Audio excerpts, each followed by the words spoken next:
வணக்கம். தலைப்புச் செய்திகள். புதுச்சேரியில் பட்டப்பகலில் கஞ்சா போதையில் வாலிபர் ஒருவர் தனது கையை சரமாரியாக பிளேடால் அறுத்துக் கொள்ளும் வீடியோ சமூக வலைதளங்களில் வைரலாகி வருகிறது. புதுச்சேரி புதிய பேருந்து நிலையம் பின்புறத்தில் இருசக்கர வாகனம் நிறுத்துமிடம் உள்ளது. அந்த பகுதியில் வாலிபர் ஒருவர் கஞ்சா போதையில் வந்துள்ளார். இருசக்கர வாகனத்தை நிறுத்திய அவர் தான் மறைத்து வைத்திருந்த பிளேடை எடுத்து கையை சரமாரியாக அறுத்துக் கொண்டார். அங்கிருந்த நபர்கள் கையை அறுத்துக் கொள்ள வேண்டாம் என கூறினர். ஆனால் அந்த நபர் கஞ்சா போதையில் இருந்ததன் காரணமாக மீண்டும் தனது கையை பலமுறை அறுத்துக் கொண்ட வீடியோ தற்பொழுது வெளியாகி பரபரப்பை ஏற்படுத்தியுள்ளது. இந்த வீடியோ தற்போது சமூக வலைதளங்களில் வைரலாகி வருகிறது. மரக்காணம் பகுதியில் வெப்பச்சலனம் காரணமாக இரவு நேரங்களில் பெய்த தொடர் மழையால் உப்பு உற்பத்தி பாதிக்கப்பட்டுள்ளது. மரக்காணத்தின் கடற்கரையோர கழிமுக பகுதிகளில் உப்பளங்கள் அமைத்து உப்பு உற்பத்தி நடைபெற்று வருகிறது. அங்குள்ள 3500 ஏக்கர் பரப்பில் அரசுக்கு சொந்தமான இடங்களில் உப்பள தொழிலாளர்கள் பாத்தியிட்டு கடல் நீரை தேக்கி உப்பு உற்பத்தி செய்து வருகின்றனர். இந்த தொழிலில் சுமார் 3000க்கும் மேற்பட்ட தொழிலாளர்கள் ஈடுபட்டுள்ளனர். தமிழகத்தில் உப்பு உற்பத்தியில் 2வது இடத்தில் மரக்காணம் உள்ளது. இங்கு ஆண்டுக்கு 25 லட்சம் டன் அளவில் உப்பு உற்பத்தி செய்யப்படுகிறது. ஆண்டுதோறும் ஜனவரி மாதத்தில் தொடங்கும் உப்பு உற்பத்தி பணி தொடர்ந்து செப்டம்பர் மாதம் வரை நடைபெறும். மழை பெய்யாமல் இருந்தால் தொடர்ச்சியாக நடைபெறும். இந்த ஆண்டு ஒரு மூட்டை உப்பு ரூபாய் 150க்கு விற்றால் உப்பள தொழிலாளர்கள் மகிழ்ச்சி அடைந்தனர். இந்நிலையில் கடந்த ஒரு வாரமாக மரக்காணம் பகுதிகளில் இரவு நேரங்களில் பெய்து வரும் மழையால் உப்பளங்களில் மழைநீர் புகுந்ததால் பாதிப்பு ஏற்பட்டு தொழிலாளர்கள் வேதனையில் உள்ளனர். இந்திய விலங்குகள் நல வாரிய திட்டம் திட்ட அங்கீகாரம் பெறும் வரை உழவர்கரை நகராட்சி பகுதியில் தெருநாய்களுக்கு கருத்தடை மற்றும் ராபிஸ் தடுப்பூசி செலுத்தும் பணி நிறுத்தப்படுவதாக அறிவிக்கப்பட்டுள்ளது. உழவர்கரை நகராட்சி ஆணையர் சுரேஷ்ராஜ் வெளியிட்டுள்ள செய்திக்குறிப்பில், தெருநாய்களின் இனப்பெருக்கத்தை கட்டுப்படுத்தும் வகையில் அரசு சாரா நிறுவனம் மூலம் கடந்த 2023ஆம் ஆண்டு ஜூன் முதல் டிசம்பர் மாதம் வரை 1111 தெருநாய்கள் பிடிக்கப்பட்டன. அவற்றுக்கு கருத்தடையும் வெறி பிடிக்காமல் இருக்க ராபிஸ் எதிர்ப்பு தடுப்பூசியும் செலுத்தப்பட்டு பின்னர் அவை விடுவிக்கப்பட்டன. ஆனால் சில விலங்குகள் நல அமைப்பினர் இந்திய விலங்குகள் நல வாரியத்தின் திட்ட அங்கீகார சான்று பெற்று தெருநாய்களுக்கு கருத்தடை மற்றும் ராபிஸ் எதிர்ப்பு தடுப்பூசி செலுத்த கோரினர்.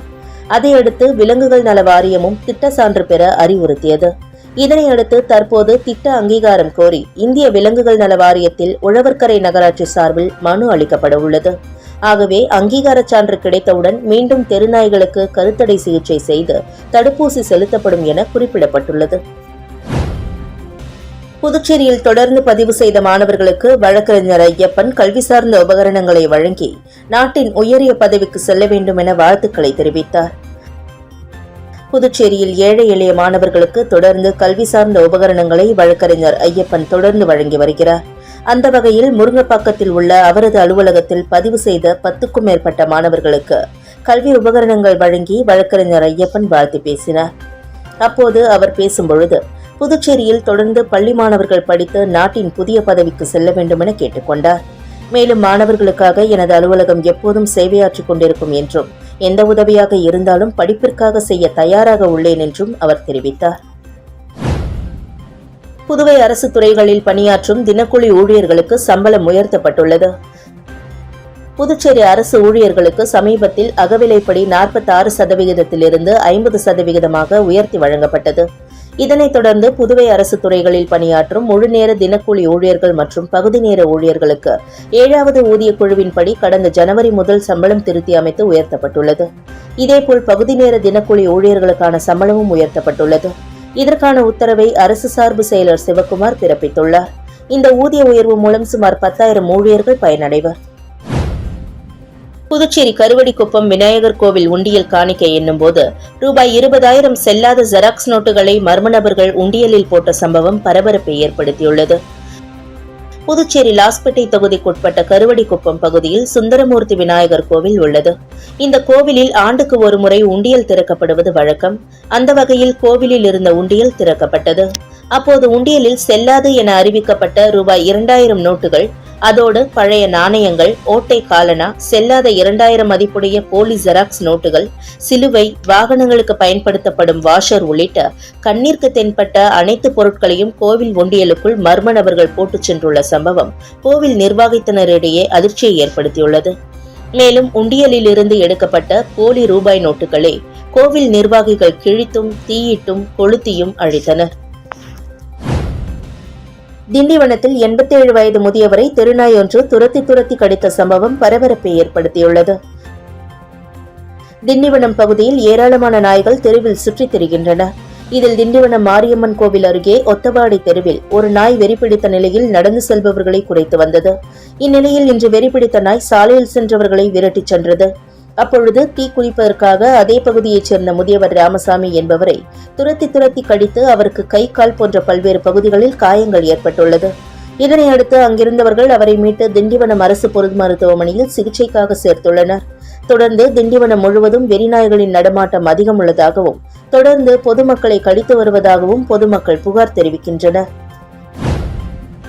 புதுச்சேரியில் இணையவழி மூலமாக 12 பேரிடம் ரூபாய் 41 லட்சம் மோசடி செய்தது தொடர்பாக சைபர் கிரைம் போலீசார் விசாரணை மேற்கொண்டு வருகின்றனர். புதுச்சேரி லாஸ்பேட்டை பகுதியைச் சேர்ந்தவர் மகேஷ்குமார்.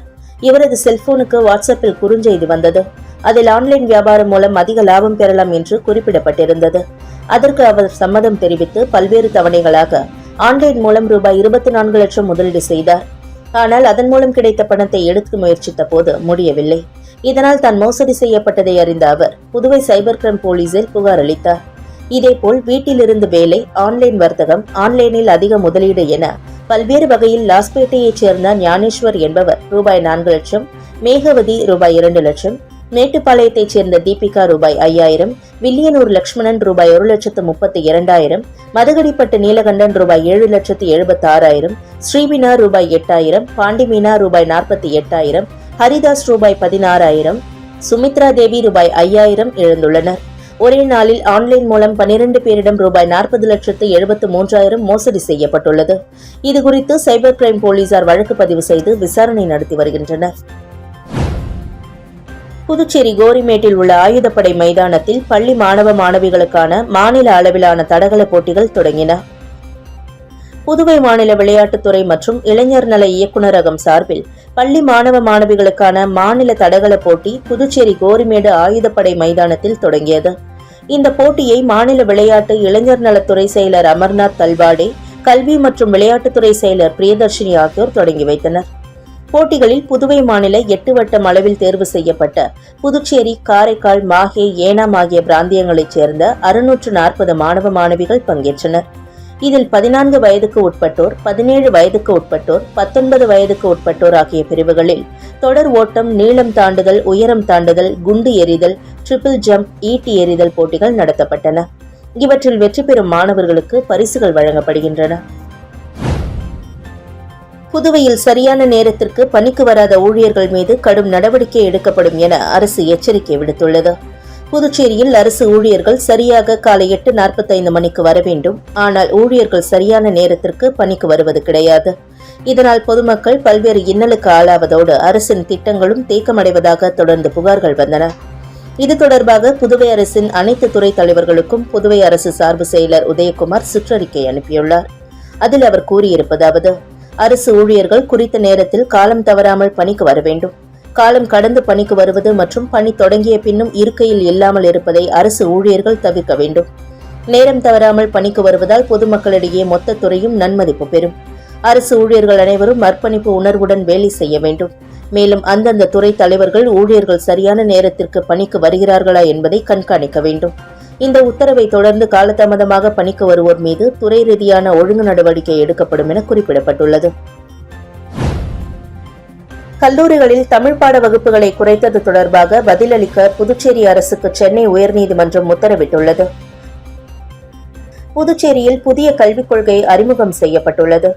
இதன் காரணமாக BA, BSc, BCom போன்ற பட்டப்படிப்புகளில் 4 செமஸ்டர்களிலும் பயிற்றுவிக்கப்பட்ட தமிழ் பாடம் தற்போது 2வது மற்றும் 4வது செமஸ்டர்களில் மற்றும் கற்றுக் கொடுக்கப்படும் என அறிவிக்கப்பட்டுள்ளதாக புதுச்சேரி யூனியன் பிரதேச மாணவர்கள் கூட்டமைப்பின் சார்பில் அதன் நிறுவனர் சுவாமிநாதன் சென்னை உயர்நீதிமன்றத்தில் வழக்கு தொடர்ந்திருக்கிறார். அதில் தமிழ் மொழி பயிற்றுவிக்கும் நேரம் வாரத்திற்கு 4 மணி நேரமாக குறைக்கப்பட்டுள்ளது. தமிழ்நாடு, கர்நாடகா போன்ற மாநிலங்களில் 4 செமஸ்டர்களுக்கு மொழிப்பாடம் நடத்தப்படும் நிலையில் புதுச்சேரியில் 2 செமஸ்டர்கள் மட்டும் தமிழ் மொழி பாடம் நடத்தப்படுவது மாணவர்களின் அடிப்படை உரிமையை பாதிப்பதாக உள்ளது என தெரிவிக்கப்பட்டிருந்தது. எனவே 2023-24 கல்வியாண்டில் சேர்ந்த மாணவர்களுக்கு பழைய நடைமுறையை பின்பற்ற உத்தரவிட வேண்டும் என மனுவில் கோரிக்கை வைக்கப்பட்டிருக்கிறது. இதை விசாரித்த நீதிபதிகள் ஜெகதீஷ் சந்திரா மற்றும் கலைமதி அமர்வு மனுவுக்கு பதிலளிக்கும்படி புதுச்சேரி அரசுக்கும் புதுச்சேரி பல்கலைக்கழகத்திற்கும் உத்தரவிட்டு விசாரணையை 2 வாரங்களுக்கு தள்ளி வைத்துள்ளது. இத்துடன் செய்திகள் நிறைவடைந்தன. வணக்கம்.